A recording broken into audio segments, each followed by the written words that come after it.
based on what has transpired here at the State Board of Elections over the course of the last week. So that's where we stand today. Why should you be certified before the investigation is complete? Excuse me? Why should you be certified before the investigation is completed? Well, I think in every election, there are certain things that come up that are investigated. There's always, it seems to be, some kind of complaint filed that would take place. Investigations have been going on even since 2016. We know into the elections that happened that fall, and they continue even to this day. It did not forbid certification of many of those races. So I think it's important for the Board of Elections to do their ministerial duty.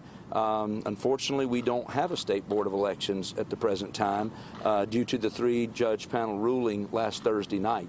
And the governor announced yesterday he would not be appointing an interim board whatsoever.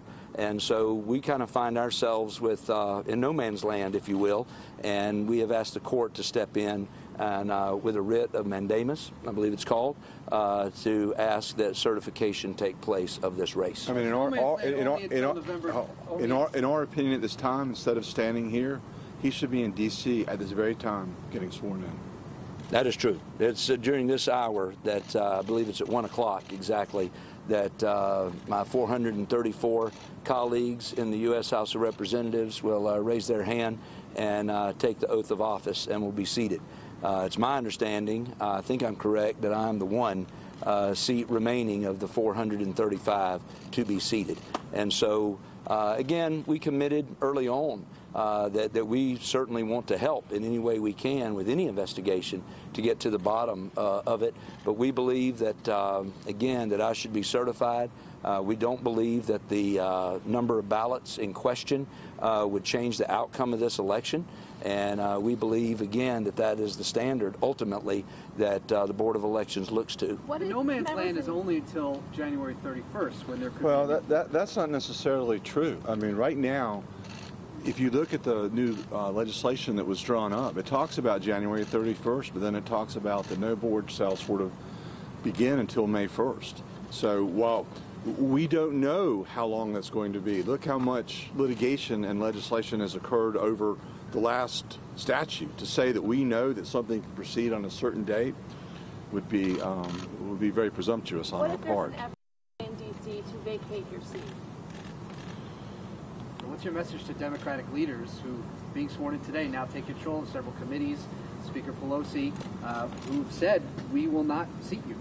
Well, I think the message to Democratic leaders would be the message that I would share with Republican leaders, because this is something that should be above political party, and that is that we all understand and appreciate that states are the ones who run elections in the United States of America, and that power is held to the states. It's on very, very rare occurrences that the U.S. House would step in and take some kind of action of that.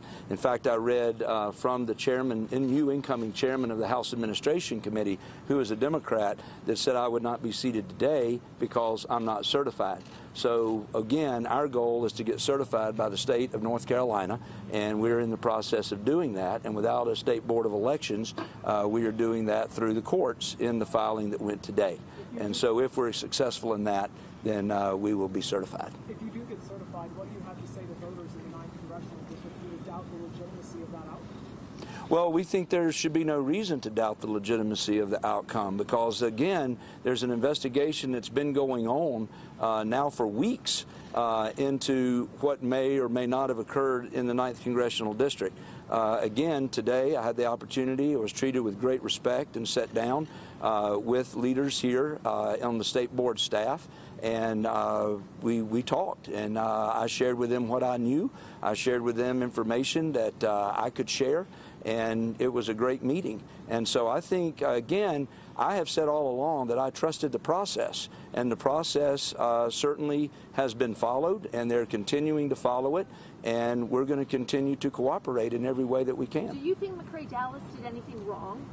I can't answer that. I think ultimately the investigation will lead wherever it leads. I don't have any indication, and I don't know any more than you do in terms of his attorney who has said that he did not. Would you hire Red Dome again?